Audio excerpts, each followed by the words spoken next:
In the North Pacific Ocean, a group of scientists arrives to investigate the immense plastic waste zone and how it affects marine life.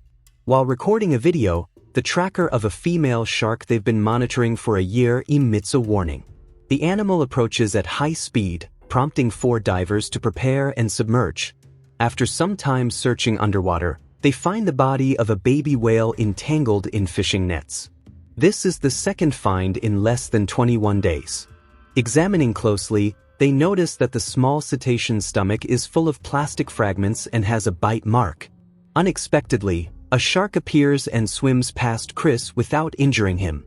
Chris realizes it's not the animal they were tracking, indicating the arrival of more sharks.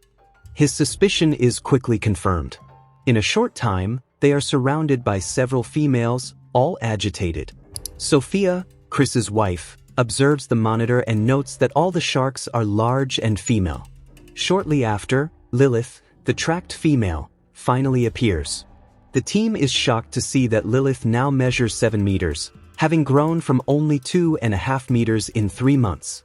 Chris considers the situation extremely dangerous and suggests retreating, but Sophia insists he collect a blood sample.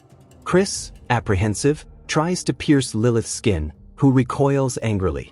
The divers decide it's time to leave. However, Lilith begins swimming in circles around them at high speed. Sophia loses visual contact with the camera and only hears sounds indicating that her husband and colleagues are being attacked by the enraged creature. In desperation, Sophia grabs a harpoon and jumps into the water, finding only Chris's severed arm floating. She continues the search and soon Lilith appears. The shark swims calmly, but suddenly lunges at Sophia, who fires the harpoon. Lilith reacts furiously and backs away, but Sophia ends up trapped in the fishing net, entangled in the shark's fin, and is dragged to the depths. With the pressure bursting her eardrums, she uses a knife to cut the tangle.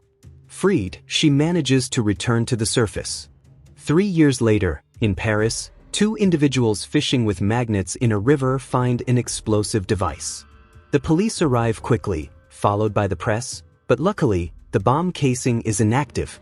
Officer Adil informs the journalists that finding remnants of World War II is common in Rio, but has never caused problems. Meanwhile, Sophia works at an aquarium.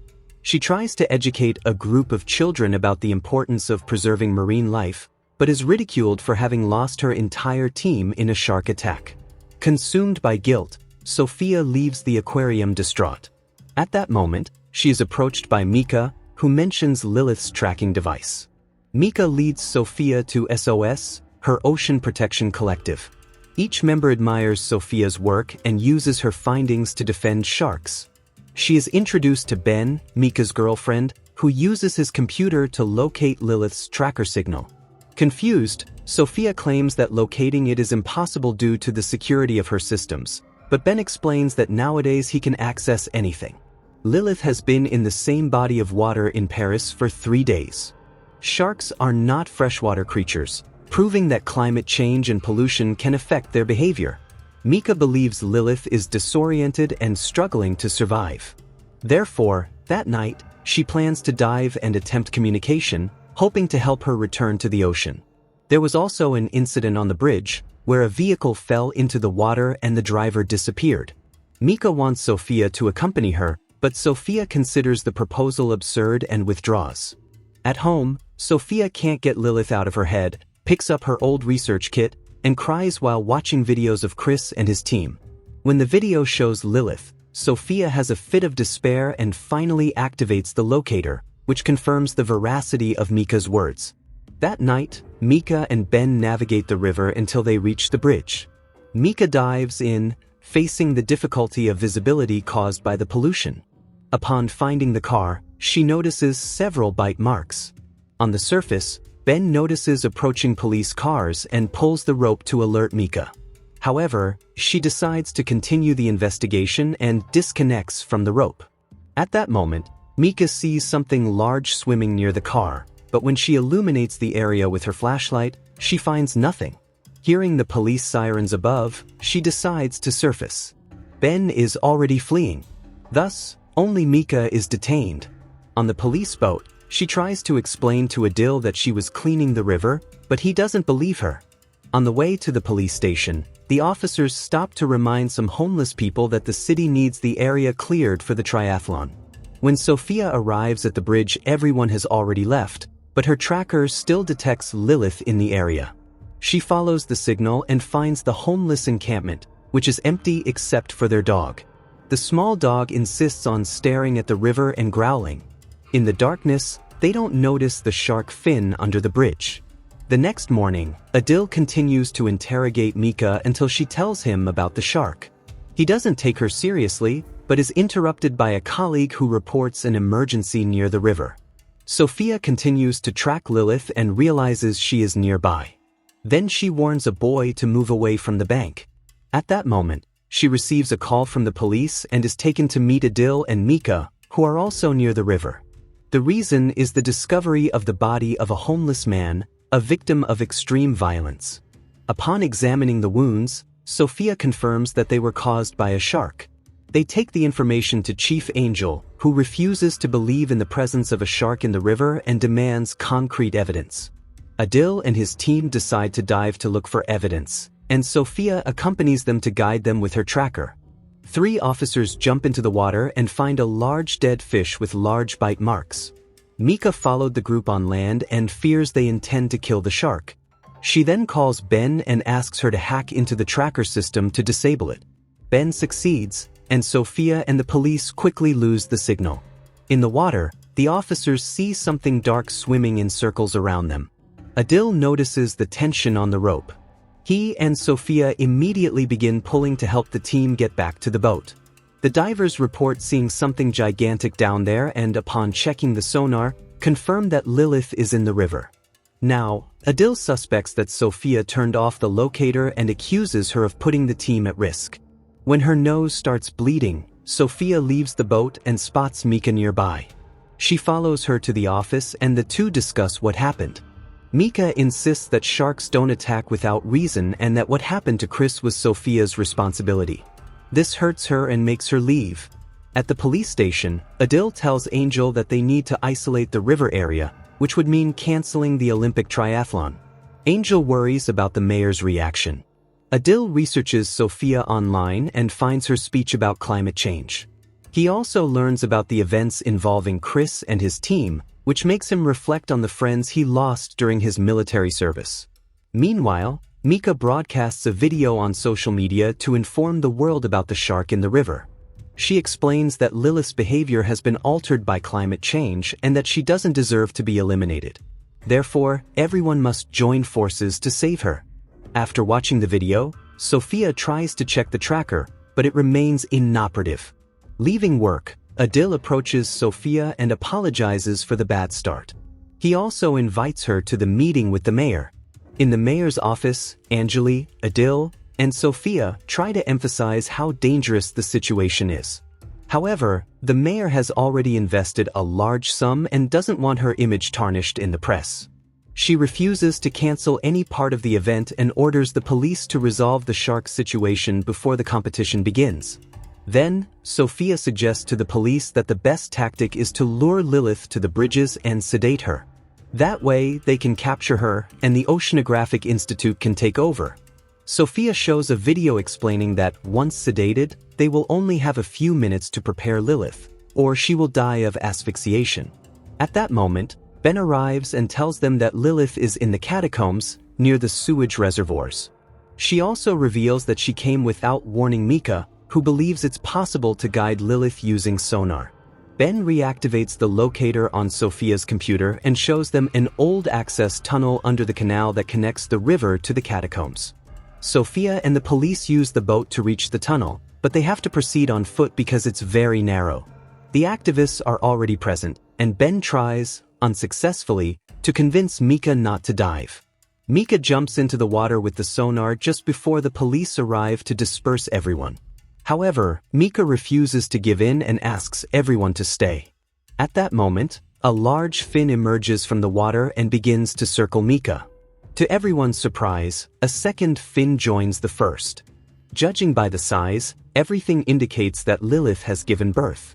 The baby shark approaches Mika, who pets it like a pet, ignoring Sophia's warnings. Suddenly, the fins disappear, and Sophia concludes that an attack is imminent. However, Mika doesn't move. Adil jumps into the water and tries to pull Mika out, but she bites his arm and pulls away. Lilith then jumps out of the water and devours Mika in a single bite. The impact of the enormous shark causes a giant wave that knocks several people into the water.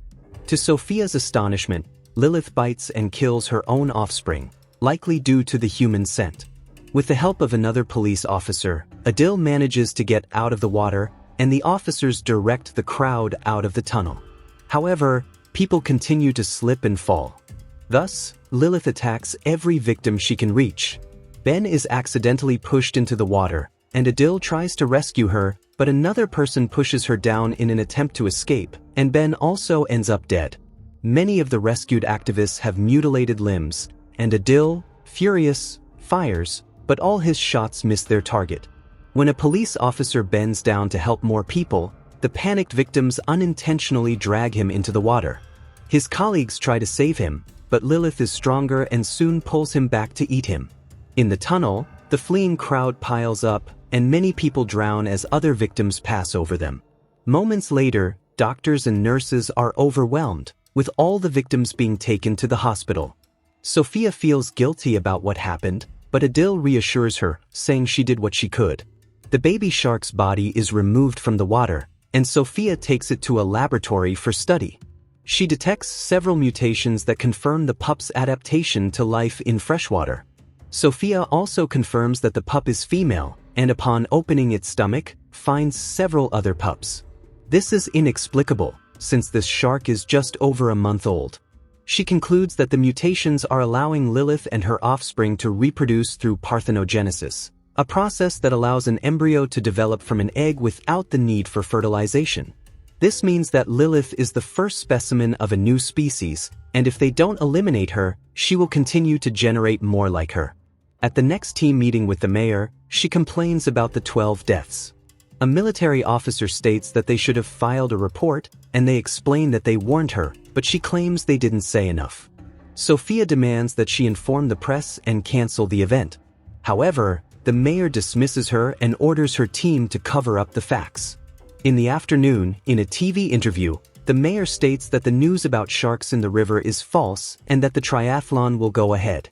In a bar, Sophia and Adil express their frustration with the situation. She asks him why he left the army. He explains that, during a rescue operation, he panicked and abandoned his comrades to their fate. He doesn't want to be a coward again. Then, Sophia shares an idea. It will be an unofficial action, but some police officers agree to help. Thus, with the assistance of 2 explosives experts, they will search for the nest in the crypt and detonate it. They will have to act quickly, as they will only have 3 minutes to swim away before the bomb collapses the crypt. Sometime later, the area near the river is crowded with tourists for the event, and several soldiers are assigned to patrol the water. 2 police officers were supposed to provide support from a boat, but the soldiers prevent them from navigating near the crypt because the river has been blocked. Since Anjali is part of the mayor's security team, she tells the soldiers to allow her team to pass, pretending that they are also part of the operation. Meanwhile, Adil and Sophia dive and search for the nest. Upon lighting a flare, they discover dozens of shark pups above them. One of the sharks swims towards them, but they manage to evade it. On the surface, the mayor starts the competition and all the competitors jump into the water for the swimming stage. While the explosives experts position the bombs, Sophia installs a sonar to attract Lilith, but she doesn't appear.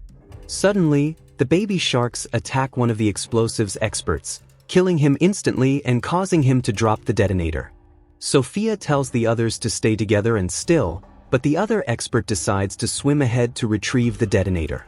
As soon as he activates the button, the sharks surround him and devour him as well. With only 3 minutes to escape, Sophia grabs Adil and activates a thruster to get away. The bomb explodes behind them, killing all the baby sharks. The police officers on the boat see the column of water and sail towards it. They are relieved to see Sophia and Adil return alive, although Adil is injured. While the police officers rescue him, Sophia dives again and is surprised by Lilith, who was not hit by the explosion.